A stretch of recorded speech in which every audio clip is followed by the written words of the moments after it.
All right, we'll start on the fifth row on your right, Shane. Shane, Yankee Stadium on Tuesday is going to be probably the most hostile crowd you've seen in a couple of years. How do you prepare for that, and what do you anticipate from that crowd? Exactly what you said. It's a fun place, a fun environment if you embrace it. Thankfully, I've had that experience prior to Tuesday. I think it's all about just keeping perspective, what an incredible opportunity it is for me personally and then this team as well. Very excited to see how the game plays out today. And obviously we travel to New York tonight, get a workout in tomorrow, and get ready for the game on Tuesday. One row in front, Shane. Shane, Trey Savage, a young guy. I mean, I'm sure you can think back to when you were younger and getting big starts early on in your career. Have you had a chance to just kind of see his preparation and see the way he's kind of handling the big stage? And what are your thoughts on that? And have you had any advice from him? Yeah, he's handled it exceptionally well. In the short time that I've gotten to know him, that's no surprise. Obviously he's kind of new to the big leagues and new to the playoffs, but it doesn't look that way. Very excited for him and his opportunity and his family to be able to experience this with him. When I was able to grab him yesterday, just because I know how quick day games go, I was like, hey, let me grab you, and just told him to have fun and enjoy it. Like, how many people can say that they get the opportunity that he's about to be handed today to start a big league baseball game, let alone a ALDS for the Toronto Blue Jays for Canada against the New York Yankees. So he seems exceptionally prepared and ready to go. Third row on your left, Shane. Ben? Hey, Shane. Just the way the schedule lined up, obviously it was a bit of a break between starts for you. So just wondering, how did you use that time to kind of stay ready, and what was this bye week like for you? Yeah, a couple bullpens. Was able to throw a couple innings in the inter squad scrimmage as well, and so feeling good. I guess silver lining of coming back from TJ is like my body doesn't really know what's going on anyways. So definitely excited for how the back half of the season played out for the team and then myself as well, and the opportunity going forward. One row behind Ben. We'll go to Lindsay. Hey, Shane, what was that experience like yesterday, being a part of the environment as a Blue Jay in the Rogers Center? It was fantastic. It was kind of what we expected. Obviously it's a bit of a heightened sense just with it being the ALDS and the playoffs, but really since I've been here, the Rogers Center, the stadium, the crowd, the support has been second to none. So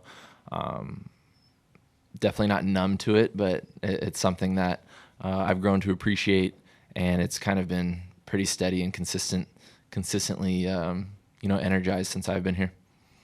Back left corner, Shane. Steve?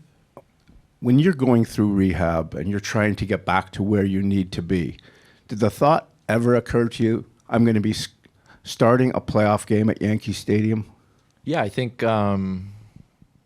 doesn't matter where it is, but I was anticipating making a return and pitching in the playoffs and pitching deep into the playoffs, and always had that in the back of my mind. Obviously you take it one step at a time, one day at a time, and that's the best way to approach it because it's such a long process and a long road. But in the back of my head, I knew what I was working towards, and that was ultimately towards winning baseball, and that's where I find myself. Fourth row back on your right, Shane. Hey, Shane, apologies if this got asked earlier, but pitching in a hostile environment, going into the Bronx to pitch a playoff game, how much are you looking forward to that, and what are you anticipating about that start? Anticipating a ton of energy, both positive and negative. And for me, thankfully I've done it before. But really, for me, I think I put myself in the best position to succeed when I just embrace it.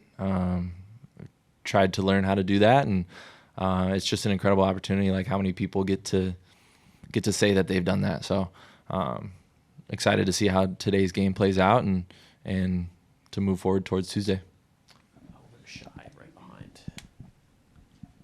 Hey Shane, yeah, you mentioned having pitched at Yankee Stadium once before. Wondering, what do you remember from that outing in 22 that you might apply to Tuesday when you take them out there again? And just in general, what your 3 postseason outings, like what was different? What were your emotions in those games? What experiences were different from regular season that you can use in this turn through the postseason? Just to keep it the same.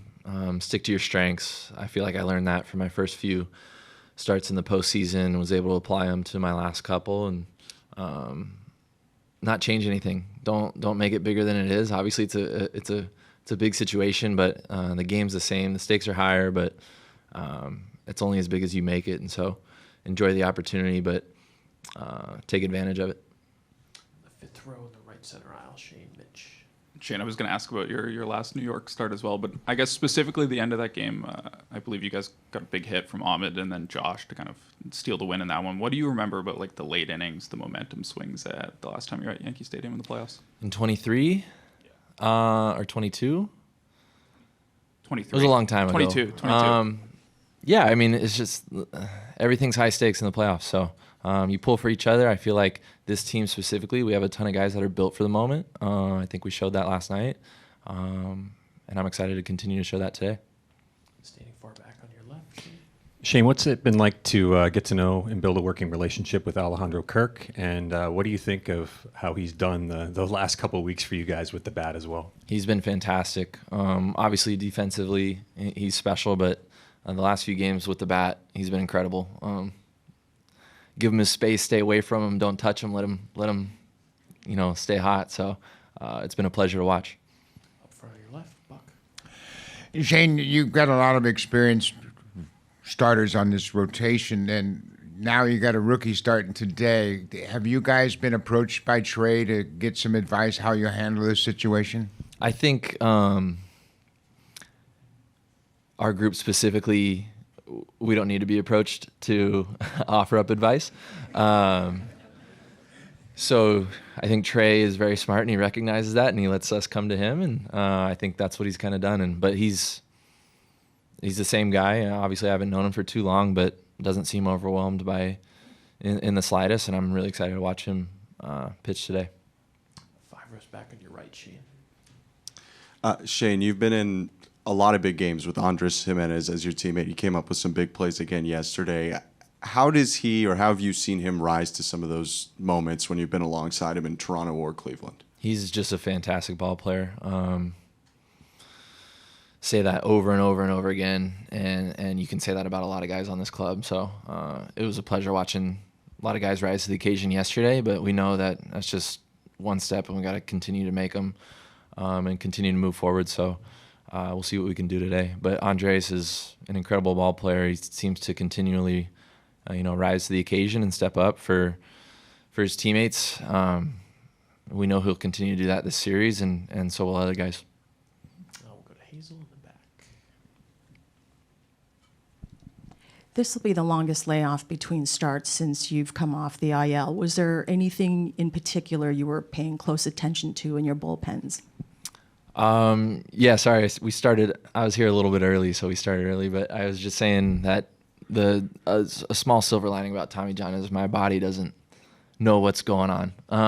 And so I was able to throw a couple bullpens, and I feel great. I feel ready to go. Since I've made my comeback to the major leagues, I've been on 5 days, 6 days, 7 days, and I think that's kind of been a small advantage to be able to go about my starts on different rests. And I'll throw another bullpen today shortly after this, and we'll get ready to go. Back right corner, Shane, Shy. Shane, yesterday when you're watching Kev in that 6th inning, bases loaded out to Judge and then to Bellinger and not giving in full counts either time, as a pitcher, what do you appreciate about the way he navigated that and sort of thought through, being willing to surrender one to prevent giving up 3 or 4? Yeah, obviously the Yankees are a great team and a very formidable lineup. And what I saw with Kevin yesterday is exactly that. He just didn't give in, especially through the heart of their lineup when one pitch, one swing can kind of blow the game open. So I was very happy and proud for him and how he approached that situation. and it ended up paying off for us in a big way to bring in Louis in a big spot, and for him to deliver the way that he did was awesome, and we kind of recaptured that momentum, and we were able to break it open from there on out. But really, I think it just comes down to not giving in and making pitches when you need to, and both Kevin and Louis were able to do that. Dalton, just what was it like with the atmosphere, kind of the pregame ceremony, everything that kind of happened yesterday? What was your perspective on it? It was pretty cool. A lot like opening day, but a little bit different. A lot more excitement from the fans, and obviously I think the O Canada was a great thing because everybody got into it, and the fans and the crowd, and they all sang it, so it was pretty cool. I feel like ahead of these playoff series, a lot of people focus on like the big bats, the home runs, the offenses. What do you think defense brings in the playoffs compared to the regular season, perhaps? I think we've been consistent all year with that, of knowing that defense is a big value for our team. So knowing that when we can play the best defense we can, that's how we are as a team. We're grinding out everything. We're going to have close games, and just got to trust ourselves and our pitchers to be able to throw strikes and be able to play good defense behind them. Questions for Dalton? Go to the fourth row on your right. Hey, Dalton, over the past couple of years here, you've had some serious success against left-handed pitchers, even relative to against righties. With these two coming up in the next two games, what are you looking for, and what's the challenge with a Fried and a Rodon? Yeah, they're two of the best left-handed pitchers in the game.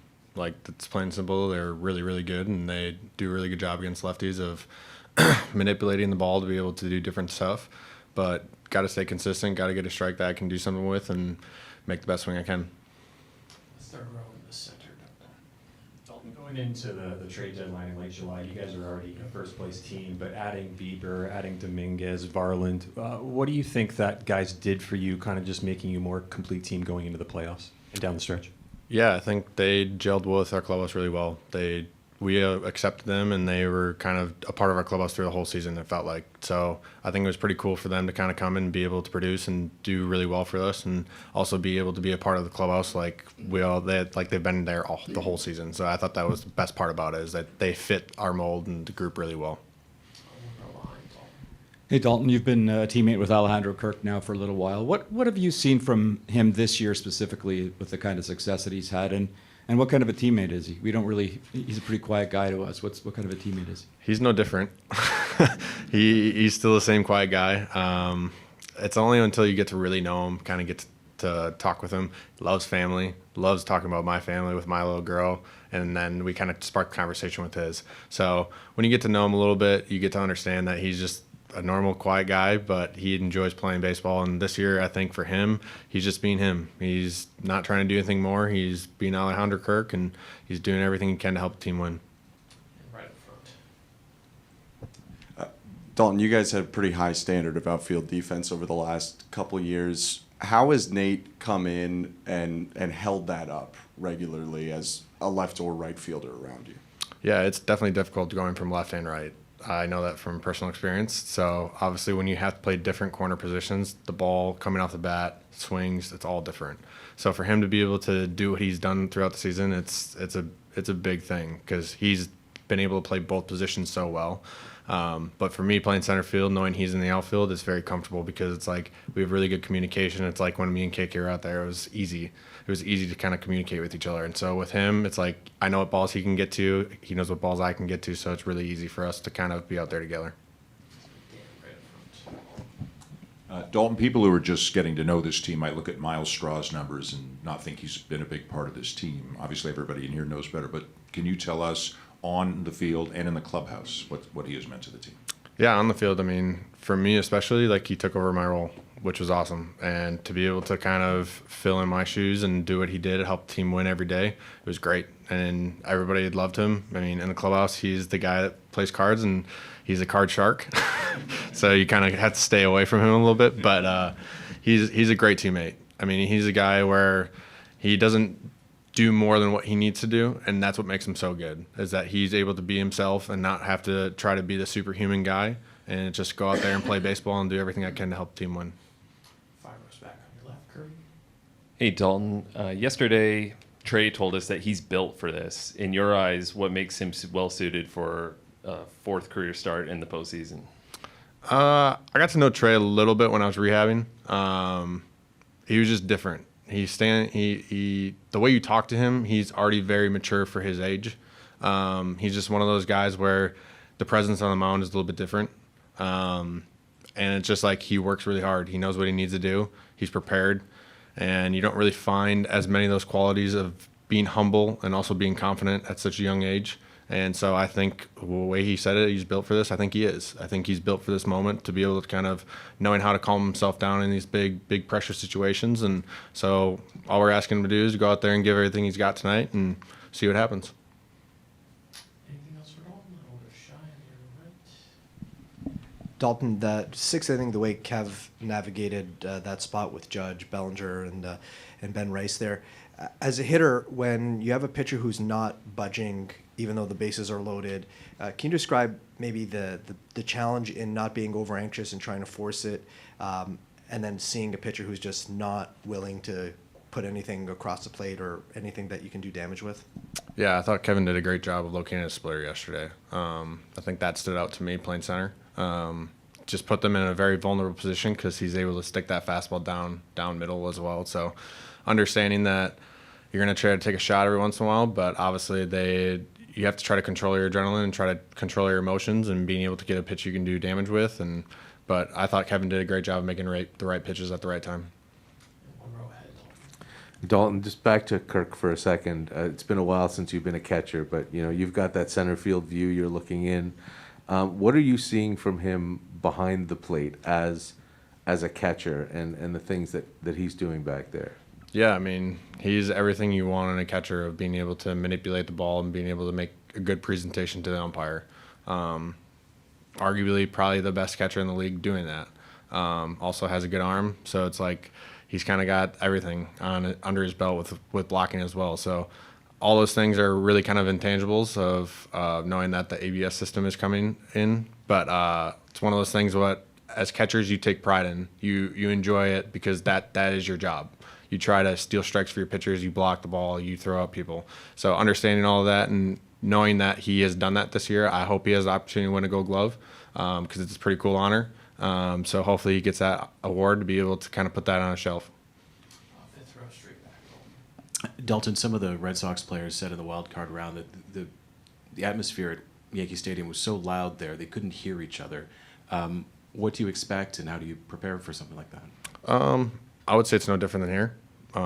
Obviously, every stadium is different, but knowing as an outfielder, you already have kind of nonverbal signals. So everybody kind of has their cues of knowing what I'm trying to say to them, and they kind of know the same thing back. So we've practiced that since spring, so we're all set and prepared for that. Third row your left, David.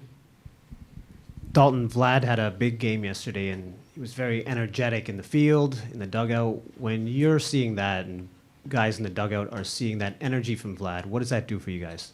It's just him being him. He's like a little kid whenever he's enjoying playing baseball, and it was good to see him have fun out there and be himself. Because I think we all have known that from this last month, frustration has kind of came out. But knowing that he's having fun again and enjoying baseball, it's really fun to see. Other questions for Dalton? All right, Dalton, thanks for your time. We appreciate it. Hi, Coach. Hey. Just wondering, you guys have walked Judge a lot over the past years. You chose not to yesterday. Was that just strategy or coincidence? Kind of just game state, Again, there's not really I don't have a set plan as to if we're going to pitch to him or not. You kind of read the situation. Again, he's a really talented hitter. I think if you can take the bat out of his hands in certain spots, great. But you still got to make pitches to him too. Third row, Ben. Thanks.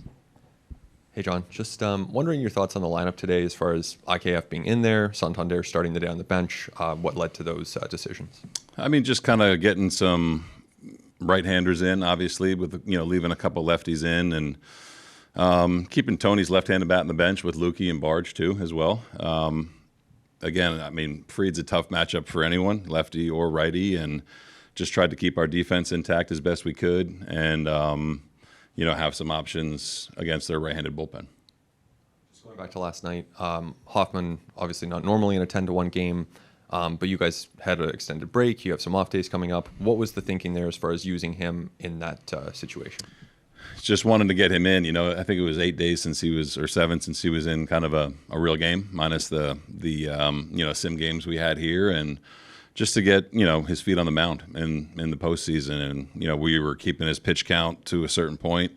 Volpe was his last hitter actually. So he'd be good to go today with the off day tomorrow. But just wanted to get him into a game for the first time in a while.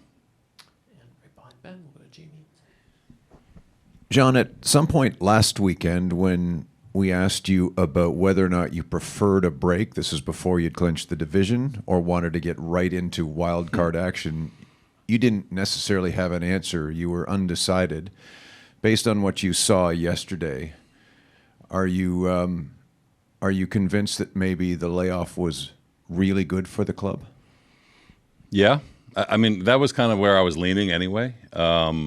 But you just kind of never really know. You never know how you're going to be playing through last weekend. But I think it was good for a few guys. I think it was good for Vlad, for Kirk, not just because they hit home runs. I think just, ironing out some mechanical things and getting a little bit of rest for guys that have played a lot, So I thought that we came out and played, kind of our game, which is what you wanted to do. And hopefully we can continue to do that. But going back a week ago, yeah, I think that the break was good for a lot of guys. We'll stay right there. I remember talking to you in spring training, and you talked about Kirky starting, I think, 115, 120, I think you told me. And then he agreed. I remember running to his locker and asking him the same question because my eyes were popping out of my head. He got up to 111 starts. Yeah. Was that a conscious effort down the stretch, though, to kind of whittle him back a little bit? Yeah, I think, especially after we got in Kansas City, you're still trying to win the division, but, it allowed a little bit of wiggle room, I think. Heineman had a really good year, too. I think that played into us, maybe cutting, 8 to 10 games off of what we expected out of Kirky, too. So, at that position, I mean, it's physically and mentally demanding. So I think for anyone really, it was nice to kind of give him a little bit of a blow. Fourth row in the right center aisle. Hey, John. In his relatively short time here with Shane, how would you describe how he's integrated himself into this team, both as a performer and as a teammate? Yeah, really pretty easy. I mean, he kind of fits the mold of pitchers that we have here. Just a professional, very aware of what he wants to do, very aware of how he wants to get better, and kind of just, I think when you're that type of pitcher and you're coming into another group that's similar to you, you kind of hit it off a little bit. So from that standpoint, it seemed pretty seamless. It kind of seems like he's been here for a while, to be honest with you. And then from a performance standpoint, kind of what we expected. When you acquire him, you're kind of targeting games like he's going to be pitching in, and you feel good about having him against a really good team on the road or home, whatever it is. So I think it's been a pretty seamless transition. Last row on your right, John. John, obviously you had to make this decision before Game 1, but having seen the Yankees up close in the postseason yesterday, what attributes does Trey Savage have that make him a good fit for this moment? Yeah, I think he has the stuff. You know what I mean? It's we feel pretty good about him, the pitcher, and what he can do, and a little bit of unfamiliarity, I think, with this team is a good thing. They're a really, really talented team who can make adjustments and can game plan really well. So you're asking a young kid to go up against a good team, but I think it's a different kind of look than really most other pitchers in the league. From where he releases his pitches from, and I think that plays well against this kind of team. Again, I like his stuff, but I think especially kind of not being familiar with him kind of added to it a little bit too. Third row on the left center. Hi, John. Since you guys acquired Miles, what have you seen from him on the field as well as leadership-wise? It's funny, we talk about this group, right? And it's easy to have some big name guys get a lot of attention. Miles has been one of the kind of glue guys of this team in the clubhouse, in the dugout, understands what we're asking of him, understands his role, brings humor, and obviously brings elite defense, base running. He can put the ball in play. Kind of just an unassuming guy, and a guy that's been through a lot the past couple years. And he's been one of the big reasons kind of we are where we are, not just performance, but I think kind of just, I've said it so many times, this is a really tight group, and he is, I don't want to say the ringleader in a lot of stuff, but I think he has the respect of everyone in the clubhouse by the way he goes about his business and the way he treats everyone. The fourth row to your right, John, you were the guy on the way up through the Blue Jays minor league system who was trusted with and tasked with the future superstars, right? With Bo, Vlad, Biggio, all with you on the way up.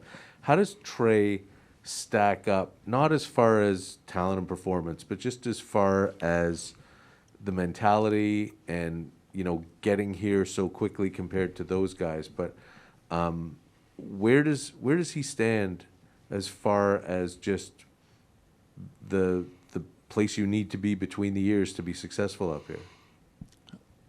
He's pretty damn good. Going back to, when those guys were coming up, the game is kind of in a different spot. You know what I mean? Obviously different with those guys. I think you look at Bo, Vlad, Kevin, their dads being who they were, that was kind of a narrative and kind of made things a little bit easier for them to kind of just conduct themselves at this level. And I think, what was that, 2019 when they debuted, and, looking here 6 years later, the game has changed big time. And I think that guys are ready a little bit earlier. And I think that they have that confidence to be ready a little bit earlier, especially pitchers. So when we drafted him, I think the thought was to try to move him pretty quickly. He was pretty advanced. And since he's been here, he's really kind of settled in pretty nicely. And it's not an easy thing to do, right? I mean, to be on your fifth team of the season and to be surrounded by veteran pitchers that you're talking to every day and veteran players. So he's kind of made it a little bit easier to trust him just when you have conversations with him, when you kind of watch him navigate his days. Again, not that he had the experience that the other guys did, but I think that he's been in enough spots to where this can be semi-normal. This is not really normal, but I think that this can be semi-normal for a guy like him. Stay in that same row. Hi, John. With the absence of Bo in this roster, Andres Jimenez has had to deal with the responsibility of being the shortstop. What can you say about his performance so far? It's been phenomenal. When Bo went down, we had a loose time frame of kind of what we were looking at in terms of his absence, and asked Timmy about playing short, and he said, "Give me a couple days to kind of work at it." And I think it took him one day for him to come back in and say, "I'm good." I've said this before. I think Andres is the best infielder in Major League Baseball, no matter where he's standing. I think he's that talented. So he's been great. He's made some unbelievable plays. He makes tough plays look easy. Even the play yesterday up the middle, it's like he came out of nowhere. He just has a good pace about him. So stepping in, again, he's making it look pretty easy. When you don't really prepare for it in the off season and things like that. So he's been steady. I like his at bats. It's funny. I like his at bats since he's been playing short, which sounds funny. I don't know if he's kind of more engaged, being kind of the leader of the infield, and if that carries over. But I think he's kind of taken his game to a little bit of a different level as a whole since he has been there. Fifth row straight back, Mitch. John, granted, Max has been a big presence in your dugout for his non-pitching games the whole season. He's not going to pitch in this series. I'm just wondering what he was like in the dugout last night during that game. He was Max, is looking at everything, dissecting everything, kind of talking to guys like he normally does. He's out throwing a bullpen today like he normally does. He doesn't have an off switch, It was the exact same as it was in the regular season, whether he was not pitching and healthy or not pitching and not healthy. It was the exact same. That's what he brings every single day. He's like an extension of me and Pete a little bit, not because of his age, but I think he's just been through a lot and seen a lot, So I love having him in the dugout. I mean, when he's pitching or not, he's never off, and he sees everything. Good, David on your left, and then Jorge. Hey, John, with Trey, when the game starts today in the first inning and you're looking at him, what are some of the boxes that he needs to check for you to, internally be like, okay, he's good? I think just command, that's it really. I think kind of where he's throwing, fastball, split, slider, how he navigates the first time there's going to be a little bit of traffic. It's, all those things. I think he's shown that in his short starts here, in his 3 starts here, that he's coming out of, he's throwing strikes, he's not backing down. And against this team, you have to do that. If you're giving them free passes, and it makes it really tough with the power that they have up and down. So to me, it comes down to just, staying aggressive, getting ahead of hitters and kind of seeing what his stuff looks like and what the first, yellow light situation may look like and how he navigates it. A couple last ones for John. Jorge, standing in the right corner. John, you mentioned in the last 5-6 years, like it's changed in terms of guys being ready earlier coming up. Seems like playoff contenders across the board down the stretch are going to pitchers in big games, and including the team across the way. Why do you think that's changed? Why are guys ready earlier? I think I don't know. I mean, I think just kind of throughout the game, amateur, professional, guys' stuff is really good. The way these guys, train, the way that they're, kind of built up in the off season, it's kind of just where the game is right now. And I feel like, 97 is the new norm, with a wipeout breaking ball. Louis Varland's throwing a 90-mile-an-hour curveball yesterday with 101. That's just kind of where the game has gone, and that's kind of what teams are looking to acquire, what teams are kind of looking to develop, and I think that it's tough on hitters. Hitting is really hard these days. Finish up with Shy, see in the same spot. John, when Trey first came up, he mentioned one of the things he was working on at this season was more right-on-right splits. Mm-hmm. How do you think his split plays right-on-right as opposed to right-on-left? And then what can he take with the way? Is there anything he can take from the way Kevin uses his split versus righties that applies to him? Yeah, I'm sure there is a little bit. It's similar arsenal, but really different, to be honest with you, because of where he's coming from, release point wise. So I think we've talked to him about that. It's a really good pitch. I think that Kev, you've seen a lot of lineups load up righties against Kev in the past. To try to take away that split, you have to continue to throw it. You have to get a good feel for it, carry the zone, take it out of the zone. So that's a big part of his game, and I think when he's landing that, it's not predictable with fastball and slider too. So it'll be interesting to see how they come out. They were obviously really aggressive against Kev yesterday, swinging early in counts. So see how it is with Trey and see how that pitch is kind of carrying the zone. All right, John, thank you so much. Thanks, guys. Appreciate it.